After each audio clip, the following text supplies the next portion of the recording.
Welcome to Stretford Paddock. This podcast is brought to you by Surfshark VPN. Now more than ever, our internet reliance is increasing, from talking to loved ones to streaming your favourite shows to watching any of the podcasts here on Stretford Paddock. And with that increased footprint, so does our need for proper internet security. And Surfshark is a VPN service that encrypts your data, which stops anyone unwanted from seeing it. Another great thing about Surfshark is it allows you to see all of the great content from around the world. Simply sign in to Brazil and check out their Netflix. You can watch Croatian Amazon Prime. And when you're on holiday, you can still watch all of your shows from back home simply by changing it to your home nation. It is that simple. And currently Surfshark have an amazing deal. By clicking the link in the description and using our code Paddock, you can get a whole 3 months extra for free. That is 3 months extra for free. In addition, Surfshark also offer a 30-day money-back guarantee.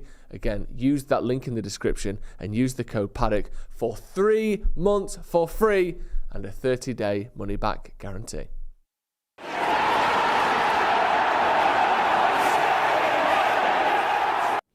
JF Stretford Paddock, that's Joe Smith, and a bit of breaking news. Breaking news. Those of you who are quite intuitive and can use your eyes and know things will have noticed that Stephen Howson is not on the Brew. Yeah. So we've drafted in what I consider an upgrade, if I'm being brutally honest. Yeah, I like Steve, he's all right, he's my mate. Fine. But you're my fave. So you've come in, you've swooped in to take up. Maybe this could be the start of something new. This is probably, we should do, I was thinking the other day, we should have more shows with me and you on. I don't think, because other than Paddock podcast, quite more often than not the Tier 1 podcast when it's not me and Ronnie, or when it's not you and Ronnie, the Paddock Live, occasionally uncensored as well. Occasionally breaking news, even breaking news in the morning that came on the other week. Other than those videos and the live events we do, me and you are never on a video together. Yeah. Oh, members vids as well. Yeah. Heaven Soul says so. The previews as well. The previews. And then other than the 63 previews we did last year. Yeah. We never. And the watch-alongs. Yeah. Yeah, the watch-alongs and the review. The review of the watch-alongs as well. Fucking hell, it's good, isn't it? So other than that, good that we like each other. Imagine we didn't. Imagine we were like Penn and Teller. I want to start a rumour, right, that we hate each other. Do you know Penn and Teller don't like each other? Shut up. What? They love each other. What do you mean, shut up? You're just lying. Next you're going to say, Laura and Hardy hated each other, or Morecambe Wise, or Thelma and Louise. Yeah, or Thogden and Thogdad. Do you know what I mean? We don't love each other. We don't criticise other content creators on We're this not channel. criticising them at all. I've just heard a rumour that they don't get on. Well, let's not talk about it. And actually, they're not father and son, they're paid actors. I've heard they're the same age. They are. Thogden's got an aging disorder. Enough of this. I don't want to get into some bizarre YouTube rivalry with Thogden and his dad. Yeah, I'm absolutely no wish to engage in that. Why didn't you address him by his actual name? What's his name? Thogdad. Oh, no, that's not his name. Of course it is. What's his real name? His name's probably Kevin or something, isn't it? Nah.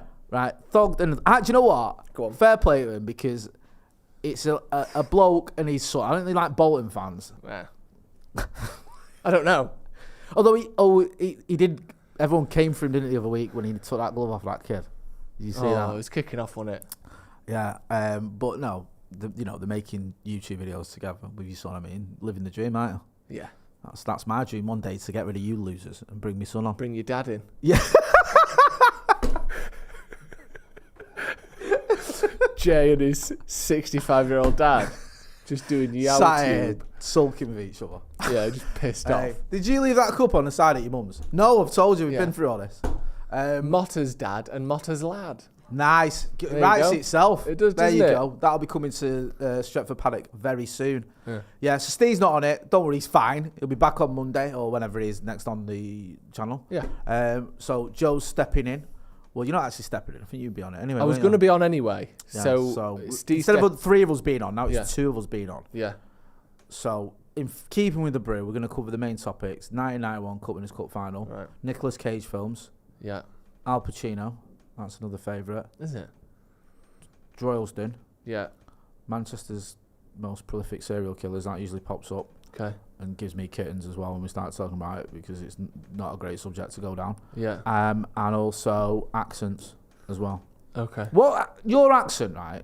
Mine. Yeah. Is it typical of Worksop? No. Because I haven't got anyone to reference it with. No, not really. My accent is quite a mild Right. I think because neither of my parents are from Worksop, Yeah. so we didn't have that sort of concentration factor. Do you know what I mean? I wasn't boiled down to my very syrup. Oh, were you not? No. Because my daughter Yeah. is so Mancunian. I know, I've heard that. She is. How old is she? Like 4, 5, 6? 6. Yeah. And she makes me sound Cockney. Yeah. Like, she's proper. It's minging. Yeah. What are you on about? Because I've got a little bit of an accent, you may have noticed. Twang. And Mum has got a bit of a twang. She was born in Wythenshawe and she grew up in Salford. Yeah. So that is the perfect storm of Yeah. Mancunianism accents. Yeah. So yeah, she does. Even I get surprised. I'm like, she's so Manc. Yeah. Which I'm quite glad at. So yours is a little bit less emphatic. Mine's quite neutral. Yours is quite neutral. Yeah, it's a bit Worksop-y, obviously, Yeah. but there's a lot Do you more think the fact that rates you've got and quite rate me ode, rate bod, rate cock. a wide vocabulary, does that make you sound less like from Worksop? Not saying that people from Worksop are thick, and I don't know. No, because you do, you know, you're quite an intelligent lad, and you do have quite a wide vocabulary. Thanks. Does that, do you think? I reckon no, because I think even the words I say that are sort of your more typical common words, Yeah. which are most words that I say. Yeah. Like, I don't have a particularly strong Worksop accent. But I never did. It's not like I've changed. Are the words in Worksop that they use quite a lot that we don't use Yeah. in the normal places? Well, in the other similarly silly places. Rate good. Rate good. I rate me ode. A rate me ode? I rate me ode. What's that mean? Hello, my friend. Me ode? Alright, I'll get the alright, mate. I rate me ode, mate. Me old mate. Like my old mate or my old pal. I rate me ode. Yeah, sometimes you get, I rate me old cock. I rate me old cock. No, you're doing it in a farmer's accent. I rate me old cock. Yeah. Alright, lover. I rate cock. Alright, I rate me ode. Yeah. Right, okay. Or which is hello. Yeah, you rate me ode. You rate me ode. Yeah, and if someone's poorly, instead of saying, oh, I can't come, the poorly, you go, he's not in his badly. He's not in his badly? Yeah. He's not in his badly. Yeah, he's poorly. Yeah. Right, he's not in his badly. He's not in his badly. Yeah. Well, that's all right. Do you know what? That's, I mean, technically English. Yeah. Yeah, so that's not too shabby. It's not bad, is it? Speaking of he's not in his badly. Meghan Markle and Prince Harry's podcast is not getting renewed by Spotify. Is it not? Is that what you're going to talk about? I wasn't going to talk about that. All right, no. okay. Sorry, I just thought you said you were leading up to it. Oh, sorry. Why? What's that about? It's called, right? Is it called archetype or archetypal? Architects. Archetype. Yeah. Because they're both making like houses and that. Yeah, and apparently it's not been renewed. And I've not watched one episode, and I had no intention of watching it. So your inaction has caused that, Jay? I think, yeah. But apparently they had like big stars in it as well, like actors and all that, and it's just not happening for him, which is it's a bit of a shame. Because really, the problem with the What are we gonna do now? podcast is, and I mean, we're sat here living proof that maybe this isn't true, but theoretically you're supposed to be interesting. Yeah. And no offense to those two, because No. I actually like them. I think they get a load of shit. I'm I with don't- you. know. Me and you are on the same page on that. But the only thing that is interesting about them is their story. Yeah. I don't think their personalities are that interesting. No. The thing that's interesting is the lives they've lived. Yeah. And if you're Prince Harry interviewing someone, there's no guarantee that Prince Harry is a good interviewer. No. He's a good interviewee, but you can't do that. You can't, do 500 hours on how shit your life's been. Yeah. That's just therapy. No, you're right. You've So nailed I it. think it's, you've got to be good at interviewing, not just being famous. Yeah. Unless you were to go on there and you'd go, every week I'm going to give you a little nugget about the royal family. Yeah. Do you know what I mean? Like, that's not... It's got a short shelf life, so yeah, it's not happening for him, No. which is a bit of a shame. I was going to ask you as well. I did ask you before. Do you think I've caught the sun? Do you think I've gone darker? Well, Because I asked producer Ethan this, and he looked at me like it was a trick question. you asked everyone. And everyone It was looked at me Callum, like Ethan I was and setting them Alexi. up for some sort of racial discrimination Yeah. case. Well, in fairness, you did sort of gather everyone around and go, I didn't gather everyone round. you said, and these are your words. Obviously, I'm not, the lads can. You said, you went like this. No, I got my guitar out. You Lit a fire in the and you middle said- of the office. And said, You said, "Come hither, children." Daddy's got something to ask you. Didn't you? So you made them gather round. Yeah. And then you make them sit. You sort of make them sit on their hands and on their legs folded underneath them, like Yeah. they're in some sort of like singing circle in a cult in the '60s. Yeah. So they all sat round, Yeah. and then you said, "Which Go on, go on. which Let's one roll with of this. you has noticed Daddy's little tan?" Didn't you? That's what you said. And they all shit their pants. They did, right? It did. I did ask, do you think I've caught the sun? Do you think I'm going a bit darker? Because it was out for a bit, innit? Yeah. And the reaction I got was like I'd asked something outrageous, and everyone looked scared. Yeah. And it was like, well, I do go darker in the sun. It wasn't a trick question. Yeah. But do you not think I have? I said it to you the other week, I thought you had. Yeah. But I don't think since in the last week I've not noticed any change. Right. Well, because you see me every day, you won't notice it. Yeah, that's true. That's the thing. I need to ask someone who never sees me. Yeah. Like who? Someone I've not met.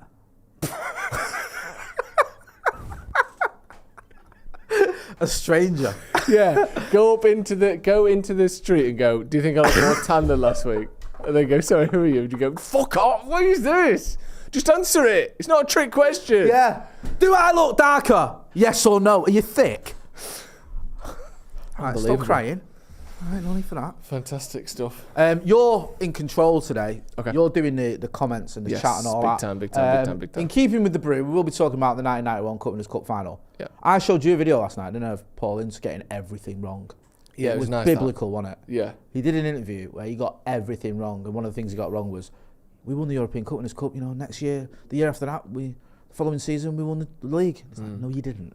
That was the thing. It was the year after that. But it was weird because it wasn't even as though he was just listing facts and he got the order wrong. Yeah. He was listing catalysts. So he said, us beating Barcelona gave us the confidence to win the league the season after. Yeah, which they didn't. No. And then he said, we had Roy Keane. And they didn't have Roy Keane. Or we didn't have Roy Keane for that season. And he said about Brian Robson retiring that season. And he didn't. He was there till 94. It was just weird. He got everything wrong. And I was saying this to you yesterday, and it's almost the same thing with the Meghan Markle and Harry.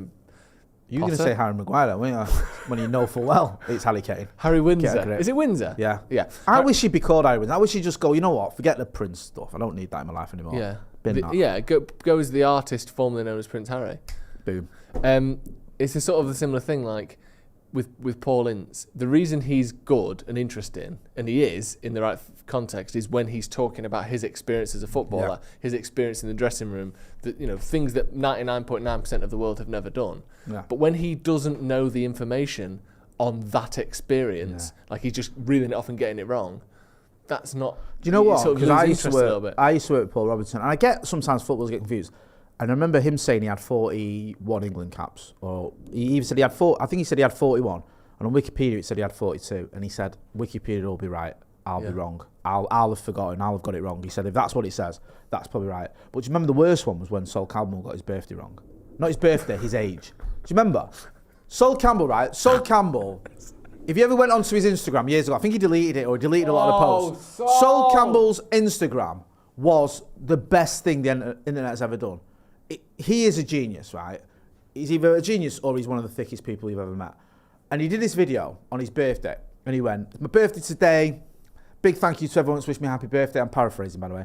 A lot of people saying I'm 37. I'm not. I'm 36. I don't know where people are getting that from. But it's all love. It's all great. Thanks, everyone. It's being serious. Yeah. Thanks, everyone. And going to have a nice meal with my family. Look after yourself. Bye. Right? Everyone is commenting, "Sol, you've got your age wrong." Like, you were born on this year. You made your debut at the age of, look, we can literally chronicle your life to get to this point now where you are this age. Yeah. He deleted his Instagram video and did another video where he didn't reference how old he was, but thanks everyone for his birthday wishes. I love that. The greatest thing about that is not that he got it wrong, but that in the follow-up video, I reckon behind the scenes, he still thought he was 36, even though he's 37. So he went, all right then, I just won't mention the age. Yeah. We'll have to agree to disagree. Yeah. I think I'm 36. The rest of the universe and my birth certificate think I'm 37. I'm not going to mention the age because I'm not wrong, but I'm not going to say yours either. Like, how do you lose a year of your life? Like, how do you get what point do you start getting your age wrong? Well, I saw a video of a man who was reportedly 109. I think he was. The video said it's just Twitter, so I didn't have it verified. He was a Buddhist monk that was 109 years old, and I saw him on the bed, and I've never seen a man as skinny and as sort of. He looked 409, right? Oh, I've seen this video. Yeah. It looks like he's been sort of. Do you know when you vacuum seal? I'm trying so hard not to say something. When you vacuum seal clothes and it sort of sucks all the air out. Yeah. It kind of looked like someone has put a vacuum up to him and sucked all the oxygen out of his body, right? Right. If he forgot how old he was, not an Alzheimer's thing, but just like he's seen so many years that he gets some confusion and he thinks he's 107. I can accept it. Yeah. Sol Campbell is in the prime years of his life. Yeah. He's literally younger than me, or he was at the time. I don't know if he is. He probably is, actually. What? He was younger than you at the time, but he might not be now. Do you know how time works? What has he been doing? Have you been travelling near the speed of light for the last 5 years? And your time has slowed down? I'm not 36, right? I'm 40 on. I think, because I've never seen this video, I think this might be a video of you. Because you don't know how old you are. I'm 43. Right? My point is, like, I don't know whether this video, when it was, how many years ago was it? Do you know what I mean? Right. So he was 36, how many years ago?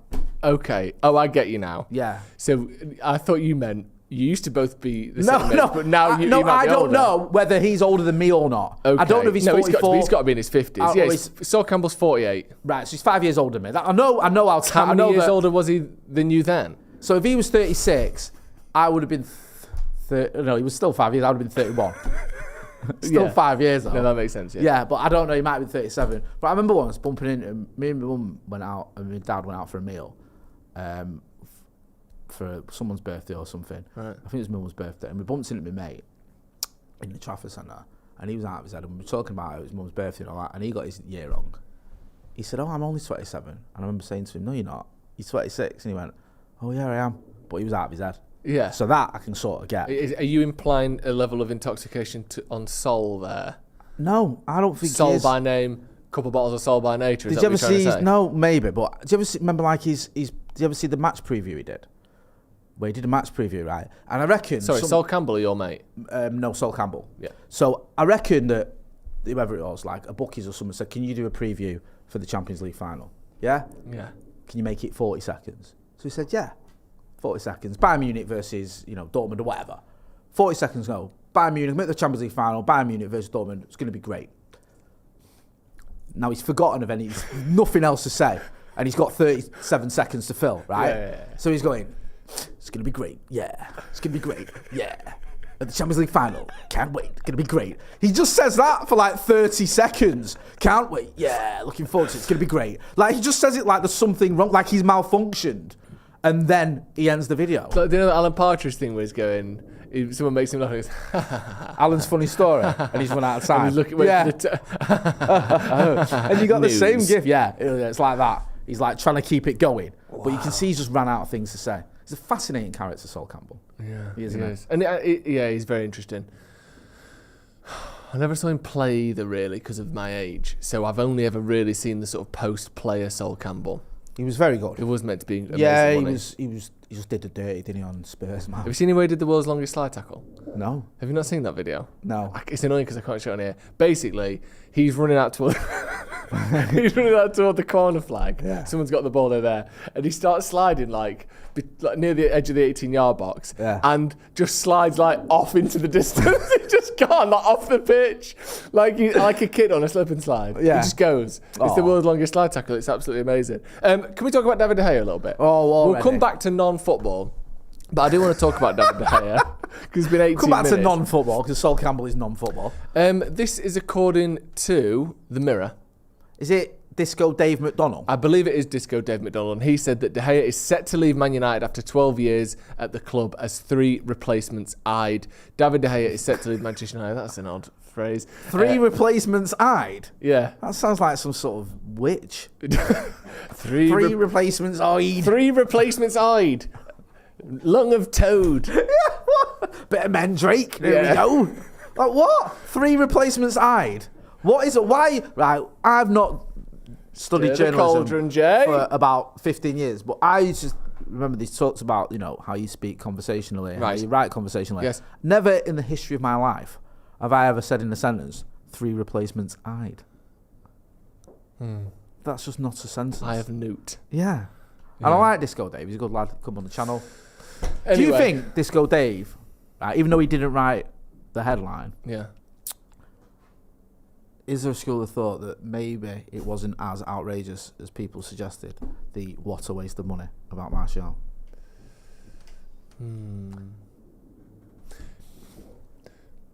So was for people Martial, who don't know, right, on the back page, can we find that what a waste of money back page? If you Google it, it'll come straight up and stick it on. As soon as you get it, just stick it on the screen. Don't wait for a thumbs up.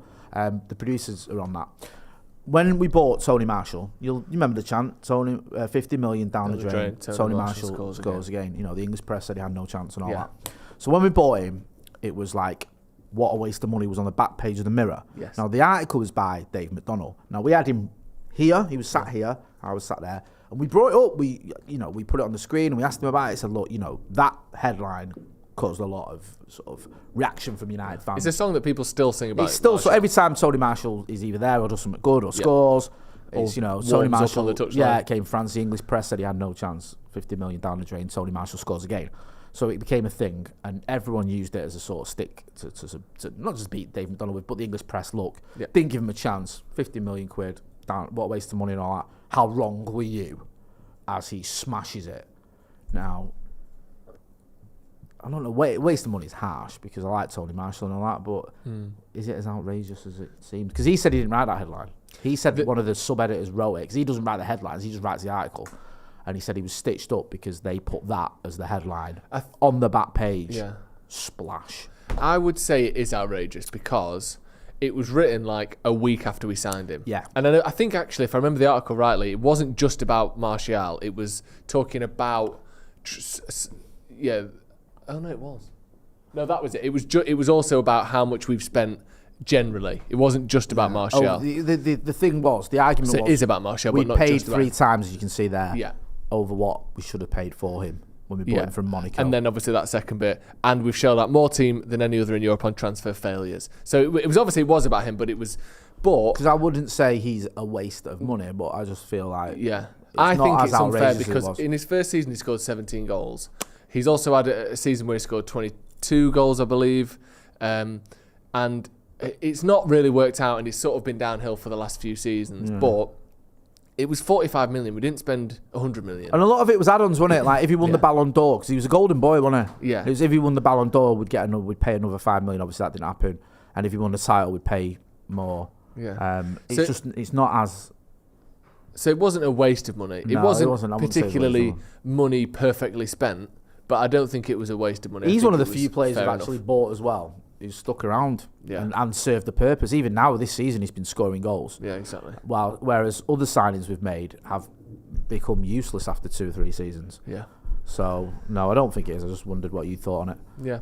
So just back to that then. On the David De Gea thing, his contract is out of contract. Sorry, he's out of contract on June the 30th and has so far not been able to agree terms on a new deal, which would signal the end of his 12-year spell at Old Trafford. Sources indicated that De Gea's contractual situation is looking bleak, with the 31-year-old so far unwilling to accept a reduction on his current £375,000 a week salary. I've got a question for you. Yeah. Is David De Gea a United legend? And I'll give you the case for. Okay. Right? Yeah. I'm not saying this is my opinion. I'll get your opinion first. Been at the club for 12 years. Is it over 500 appearances, I think? It's got to be. Something like that. It's got to be, hasn't it? Because he's been a regular for those years. Yeah. I'd be amazed if it's not. I think the most clean sheets we've ever had from a goalkeeper. Cumulatively. Correct. Won the title. Won the Europa. Won the FA Cup. Yeah. Won the League Cup. Yeah. Twice. Yeah. If memory serves.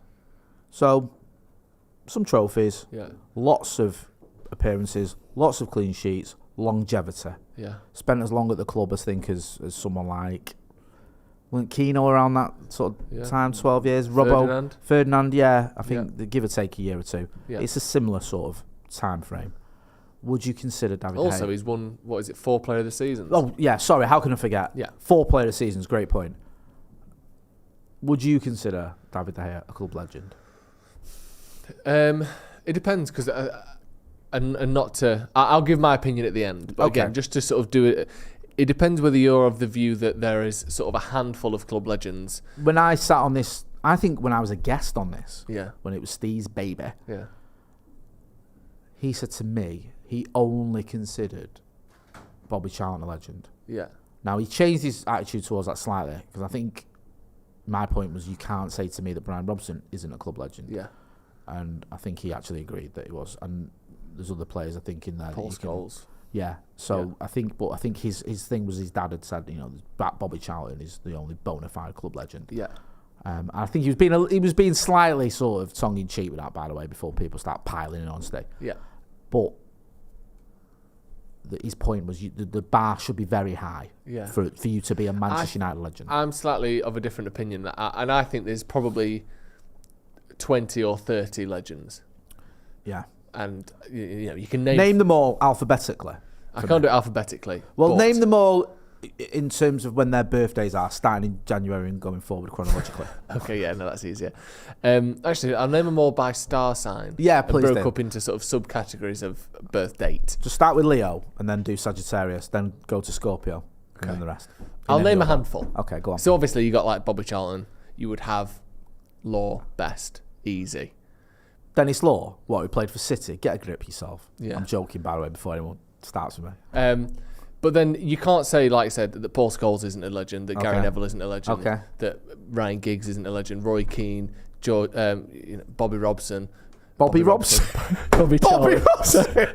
Bobby Robson? Right, hang on a minute. No, we'll go with this. Right, so the guy who managed Ipswich, who's got a statue outside St James's Park, and was the England boss from 1982 to 1990. Go. And never made appearances for Manchester United, managed Manchester United, or worked for Manchester United in any capacity whatsoever, is a Manchester United legend. Can I tell you why I've said that? Because I'm looking behind you right now, and my eyes are glancing between Bobby Charlton and Brian Robson, and I've hit them both at once. But the reason I'm getting to that is because I would say that Solskjaer is a club legend.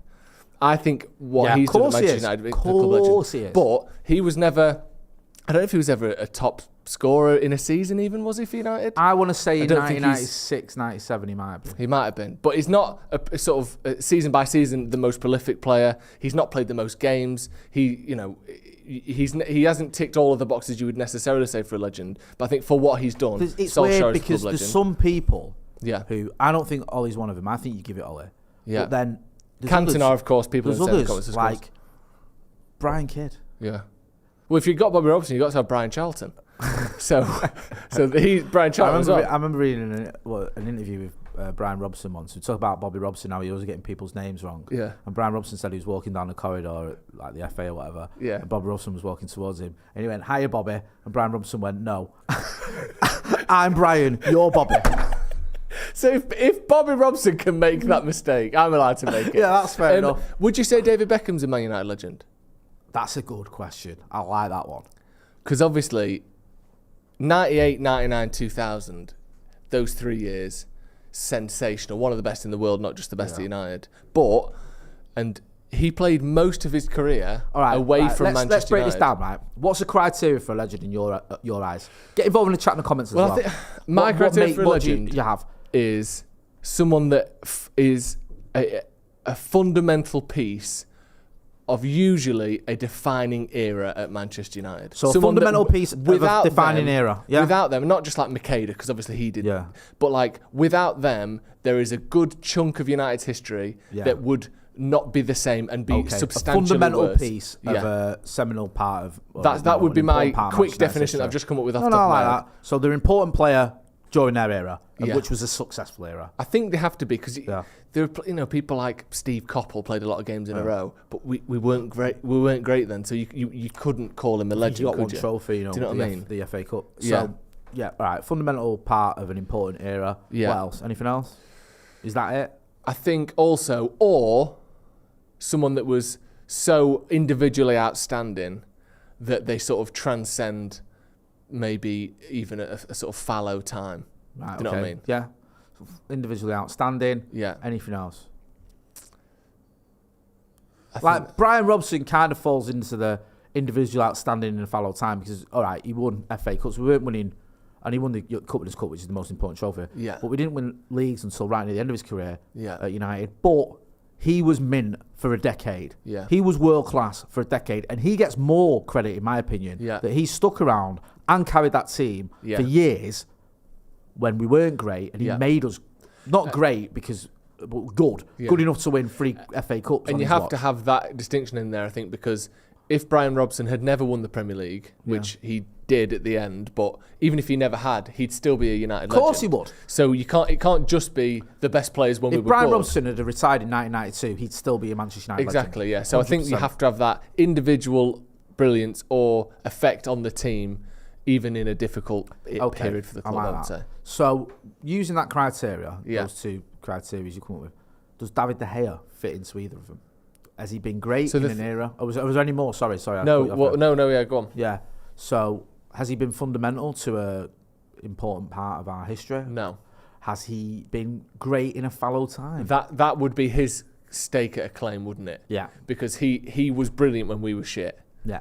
So he's sort of going for that, not comparing him to Robson, but he's going for that same category of, you were by far our best player when the team itself wasn't at its best. Yes. Is he good enough to the only get issue that? I'd have with that is, I think him being great when the team wasn't at its best wasn't anywhere near as long as Robson did it for. For me, David De Gea, from 2014, because we were good in 2013, to 2018 was outstanding, and Manchester United weren't. Yeah. My issue is, or my question is, why, is he a legend? From 2018 to 2023, has he maintained those levels? Yeah. Because Robbo was mint from 81 to 1994. And even in 1994, let's not get it twisted, when he was a substitute most games, he still started some games. He still affected games. He scored in the FA Cup semi-final replay. He played a lot of games that were important games and helped us win those games. Yeah. So he was like the elder statesman of the club captain, but still served a purpose. He wasn't just a mascot. He came in and helped win us football matches. Now, David De Gea for the last 5 years, I think, has been up and down. I do.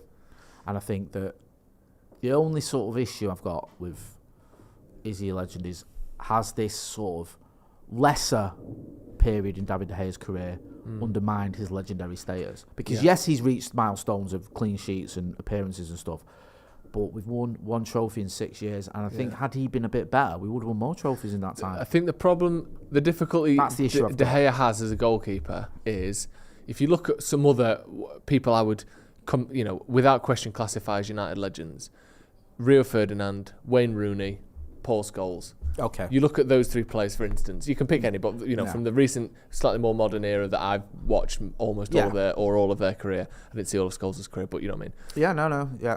They slowed down a bit toward the end. They weren't quite as good toward the end. I think Rooney's the perfect example, really.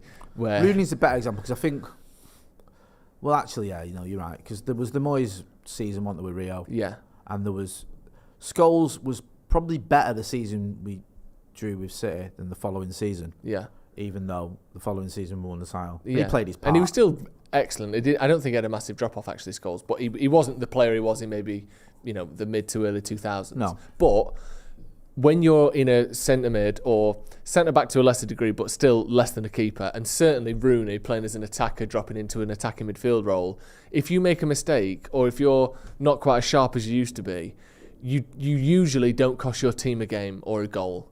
Rooney missing a chance or not being able to get on the end of something or misplacing a crucial pass isn't going to be as analysed as De Gea fucking it up against Sevilla or could have done better against the Gundogan shots, or a montage of a keeper's mistakes is always going to be more binarily, if that's even a word, criticisable than an outfield player making a mistake. If Ferdinand loses his man, you're not going to blame us going out on that, most likely. Like, you think of the goal against City where he loses Bellamy and before Owen scores.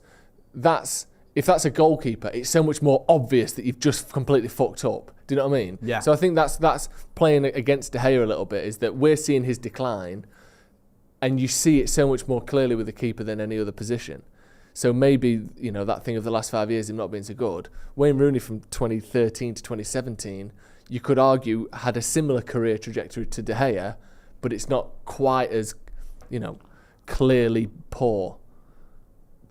That's a fair comment. I would say, though, I still feel like in certain games, big games, like 2016 FA Cup final, Rooney stepped up. It was brilliant. Really did. Yeah. Like, I think that performance goes under the radar. Yeah.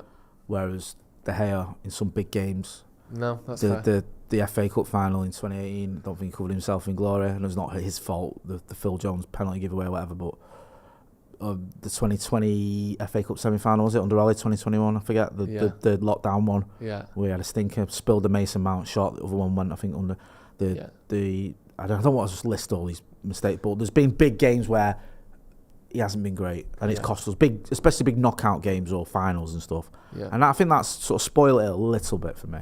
Do you know what I mean? So what would you say then? Is legendary status something that oscillates up and down? Yeah. Or is it a wall that you can only build or fail to build? Do you know what I mean? Because if De Gea's done enough to be a legend, a few bad performances to some people wouldn't affect that. Yeah. It's something that you gather rather than you trade. Or do you think if you're really good you go here, if you're shit you come back down? For me, I think David De Gea, probably because of his longevity and his records, will go down as a legend. Yeah, I think it's hard to ignore someone who broke all those clean sheet records and been here for 12 years. I don't know if it's been broken now, but he had the most saves in a single game in the Premier League as well. He's had some there's enough iconic games. I just feel that he's not as nailed on. Yeah, as perhaps if you'd have asked me this in 2018, I'd have gone, like David De Gea's legend. He's on his way to becoming our greatest ever goalkeeper. I don't think he is. I think he's behind Van der Sar and Stepney. Obviously above Peter Schmeichel, but then again, so is Jim Leighton and Les Sealey and Chris Turner. Yeah, and Tom Eaton. And Van der Gaal. Yeah, so that don't count. Would you put people who have really, like someone like Van Persie? Yeah.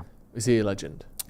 That's a great question, because I was thinking about this on the way to when I went out before I come back to the studio. Because Van Persie had that one title winning season. He literally won us a league. Yeah. And not just did he score loads of goals like Rashford's done this season, same amount of goals, but all the interviews from all of the players at the time, Ferguson literally said, your job, to Rooney, to Scholes, to Giggs, to everyone, give Van Persie the ball and he will win you the league. Yeah. So it wasn't just like he happened to play really well. It was like the whole team he was entrusted with the 2012-13 league title and he delivered it. Yeah. Like it couldn't be more on him. Yeah.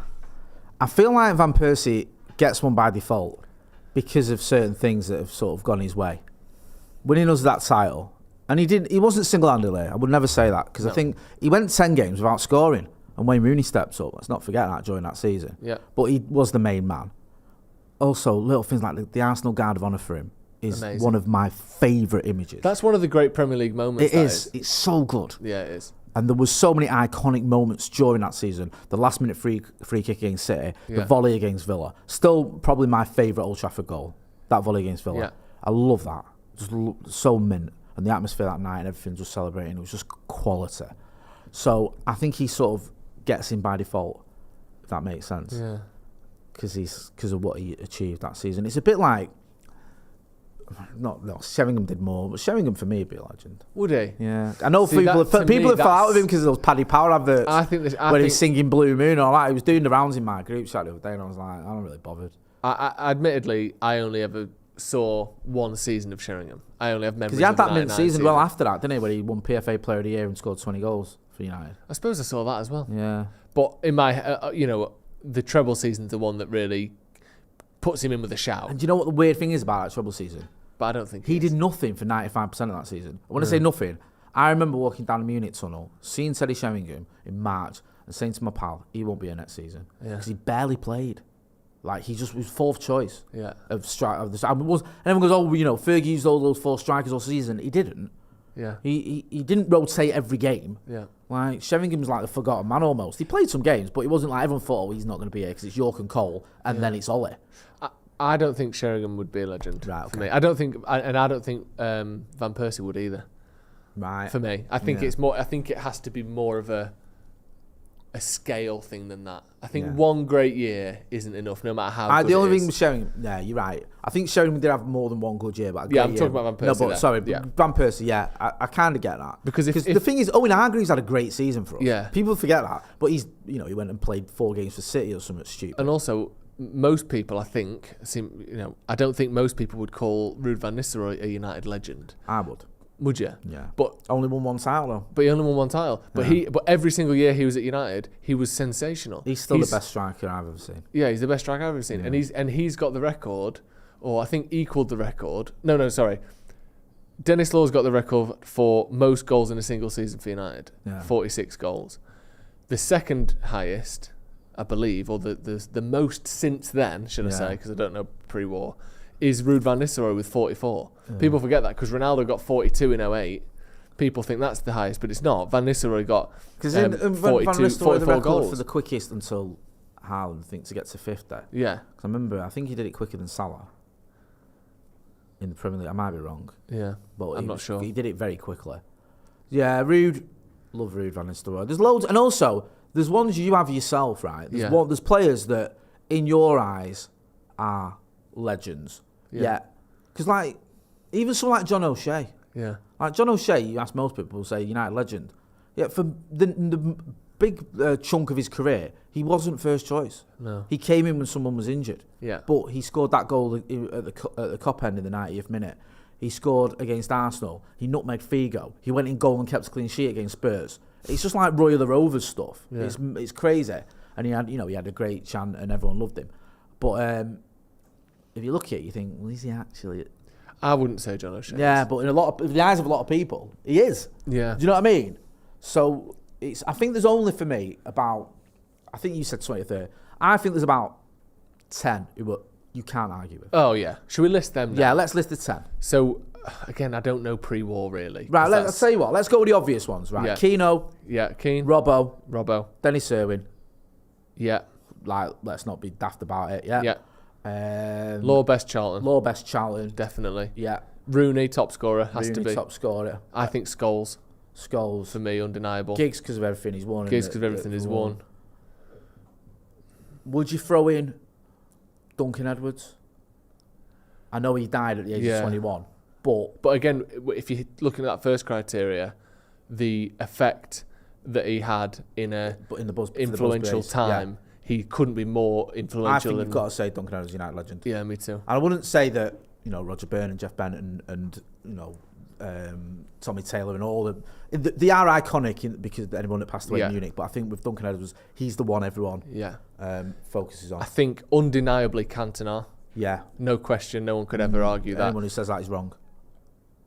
Then I think we're probably missing a couple that are like, no matter who you are, no matter how strict your legend barometer is, those are getting in for everyone. I would say.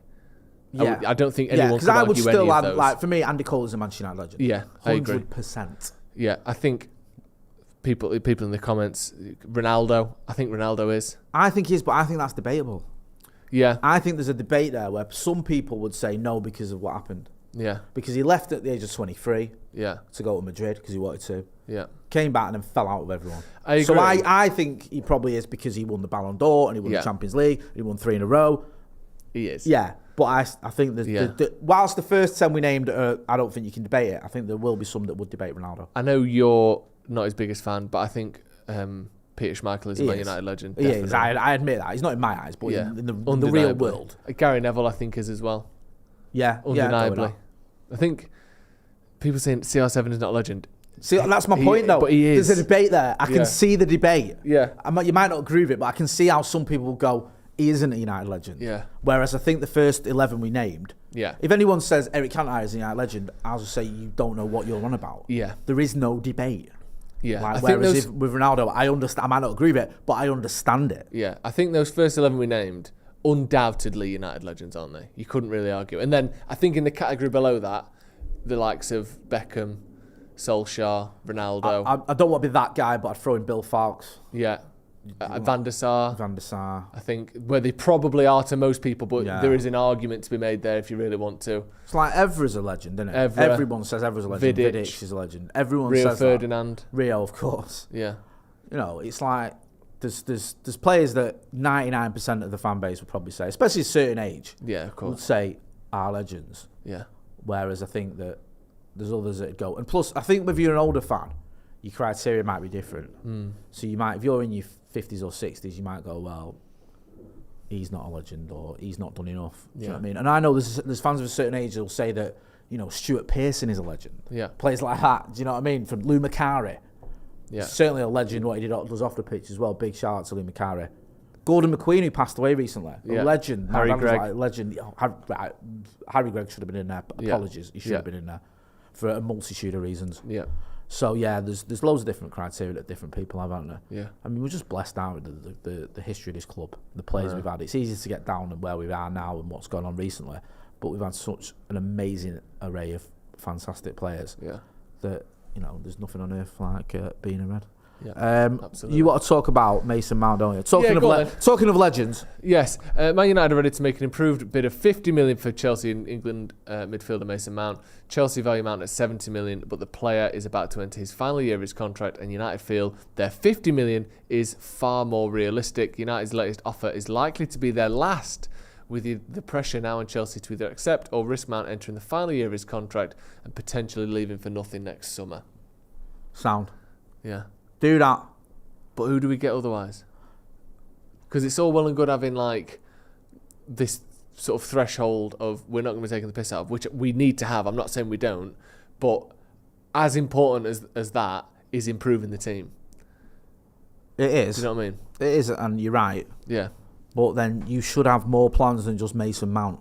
That's true. Like, if Mason Mount is who you're hanging out on, we may as well all give this up and go home and do something else. That's true. Do you know what I mean? Let's have it right. You're taking the kid who's more or less, in and out of the Chelsea team. Yeah. As your marquee signing, we've got issues. Yeah. 50 million, that is a good deal all round. Yeah, well, especially when the rumours are, I think, of around 42 million for Kovacic being sold to City. Well, there you go. I know he's a lot older.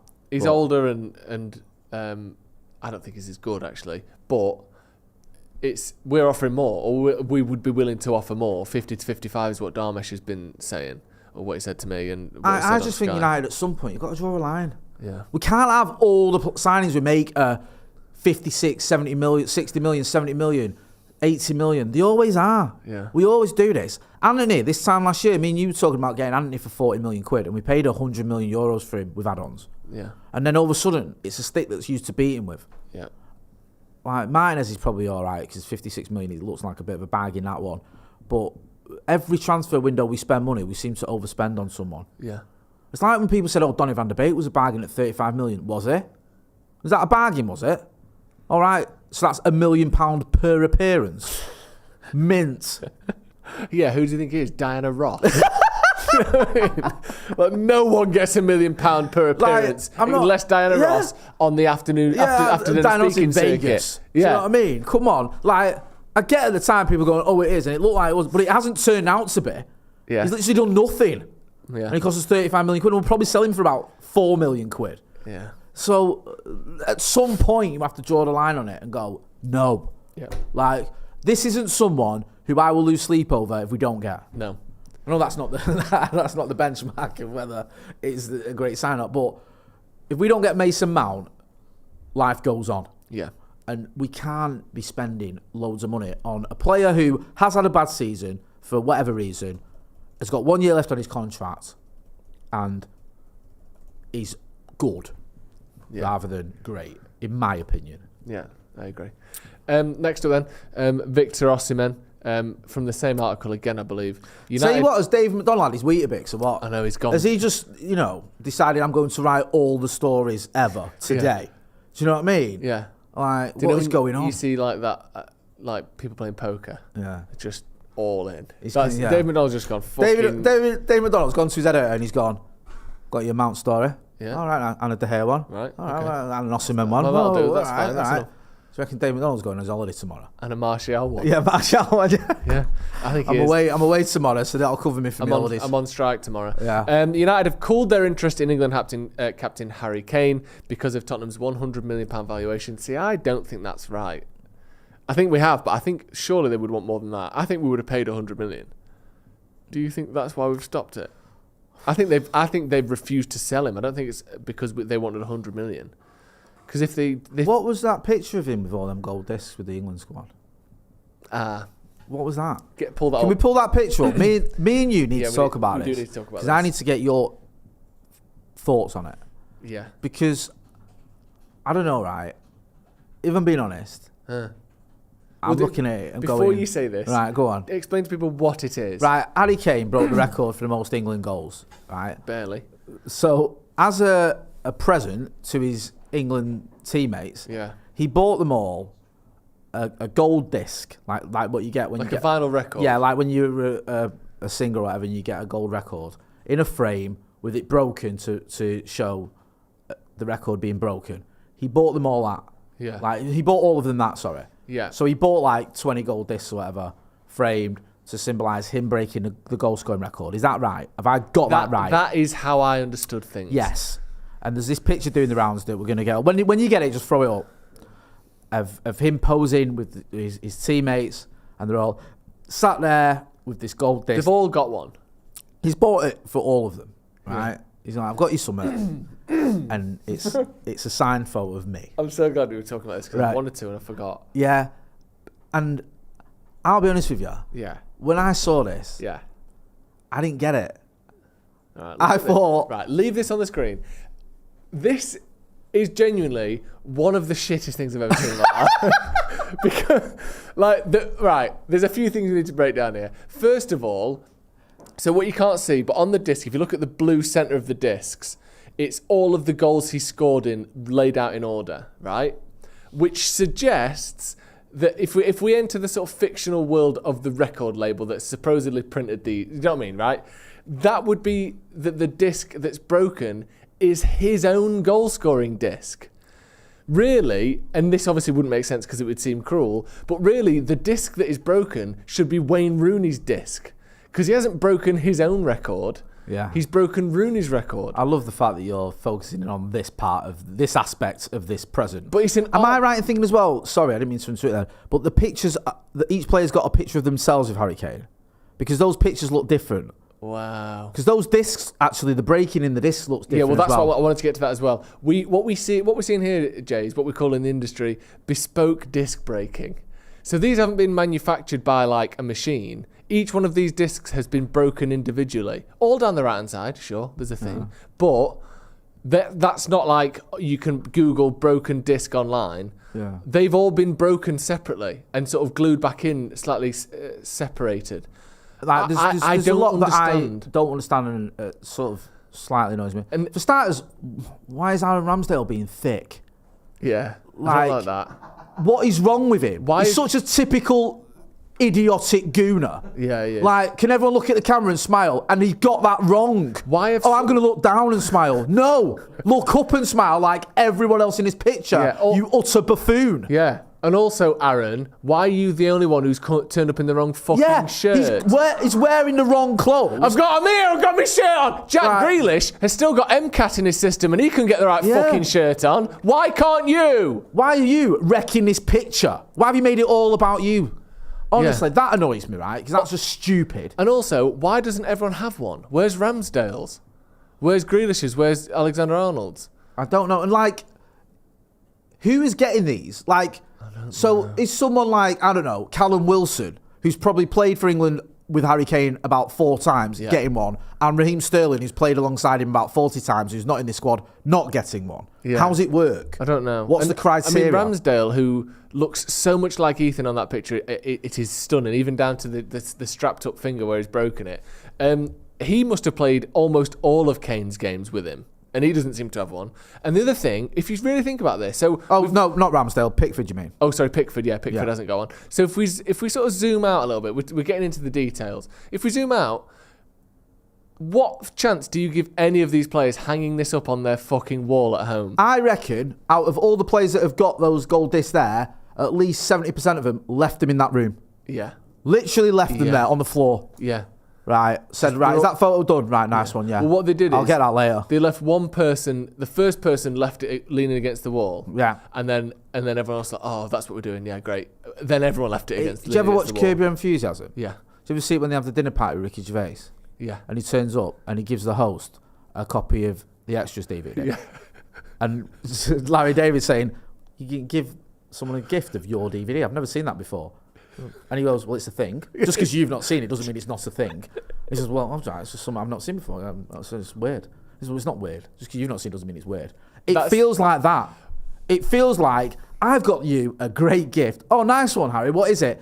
It's a disc about me. Yeah. About me breaking the record. I bet he also is the sort of bloke who gets everyone a little USB drive of all his holiday snaps. Yeah. That he hands around at training as well. I've got you all a gift. Do you know what? I'm glad he's Iron Appa 2023. Yeah. There you go, everyone. Iron Appa, him. More like, sorry. you know, the Egyptian ruins. Hey. And when I took the family there, you know. Hey, Norfolk Broads, 2018. Had a great month in the Norfolk Broads. All right, you're calling me sad, Harry Kane. Yeah. I've been to every public library in the country, so now who's sad? That's the sort of comeback that you get. Do you know what I mean? Kane, like, no. And if any of them United players had any self-respect, they'd have thrown it at him, saying, we're Team Wayne Rooney. I'm gutted you broke his record. Yeah, in all honesty, it's a slightly odd gesture. Don't you think, though, the England squad are a bit odd?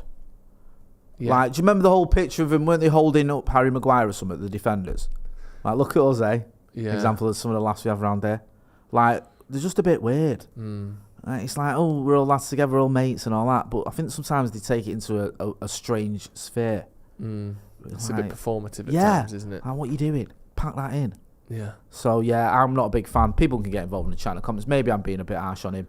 And, you know, listen, I get it. He's broke his record for his country. He's chuffed with himself. And it's not like he's winning any trophies anytime soon. So, I mean, even if he did, there's evidence to suggest now that he'd only go and smash him anyway. Do you know what I mean? If he hands everyone a shattered version of the Premier League when United win it next season, you know, he's going to look like a bit of a fool, isn't he? enough about Harry Kane, anyway. All right.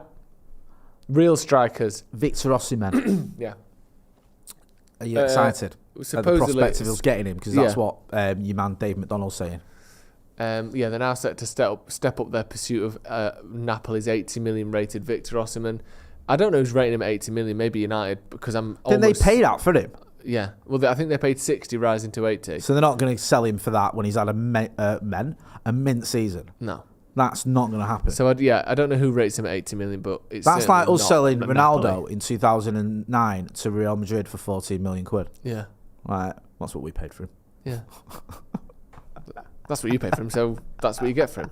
What, are you trying to make money on him? What do you mean? This is like a sort of... He's still young. Yeah. He's just smashed it. He's just won Serie A for him. Yeah. He's going to go for upwards of 100 million. Yes. Like, let's be realistic about it, not be stupid. Martial, should we talk about Tony Martial? Yeah, a new striker remains Ten Hag's priority in the summer window, with Martial set to be offloaded and Weghorst returning to Burnley after his loan spell. So Weghorst and Martial leaving. That means we do need two strikers. The Højlund stuff's getting in that cagey territory where they're asking for 100 million euros. I don't expect us to pay that, and I think it's part of the negotiating process. But we need two. Do you know what I mean? If Martial and Weghorst are going, we can't not sign two strikers. So it's going to be interesting to see what we end up doing there. Just worth mentioning as well that Mason Greenwood was on the retained list, so he is staying at the club. From my interpretation of that is, at the moment, this investigation is still going on, so there's no reason that he isn't. It's an absolute shambles. So he's not been released. He's not been sold. He's still a Manchester United player. And then once this internal investigation, obviously the police investigation has been dropped. Yeah. Once that's been concluded, then the club, because Erik ten Hag said it's not his decision, the club will make a decision on Mason Greenwood and whether he has a future at Manchester United, or whether we're going to loan him out, and obviously that's still a future at Manchester United because he'll still be a United player, whether we're going to sell him or whether they sack him. Or whether they play him. Yeah, or he stays, sorry, I didn't even say that option yet, or whether he stays at the club as a Manchester United player. So we'll have to see what happens with that. I mean, whichever way you look at it, it's a horrible scenario and horrible situation. It's not what any of us wanted or envisioned for Mason Greenwood at Manchester United, but it is where we're at. Yeah. I'm going to wrap up there because it's an hour. I know. I just lied to someone as well and said, I'm just leaving work now, and then realised I'm on a live video. Shit. I've done the same thing. No, you're not. I'm watching you. Oh, yeah. Well.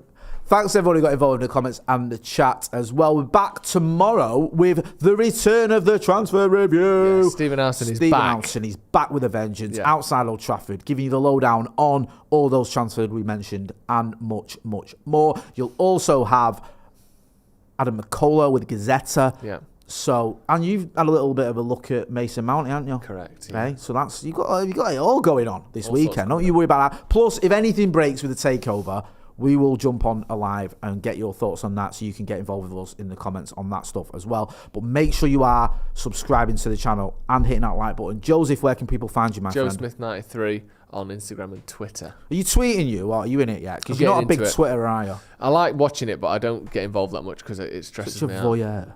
People are really weird on there. Oh, Twitter's amazing. I saw someone the other day saying how they want the Qataris to own United, so they'll sell Rashford. Which, I mean, there's about 18 different jumps of logic there, culminating in why the fuck would you want Rashford to be sold? But anyway, yeah. So I sort of listen. I had an opinion. I shared it. Right. You don't have to call me out about it. Right. Do you know what I mean? Yeah. I want the Qataris to come in so they can sell our best player or whatever. Yeah. Get rid of him. Get rid of Bruno. Get rid of Casemiro. Yeah. Get rid of Martinez. Yeah. And then we can talk. Then we can actually start playing proper football. Yeah. So go and check Jar. You know where to find me as well, JMO8. This has been The Brew. Thanks for watching.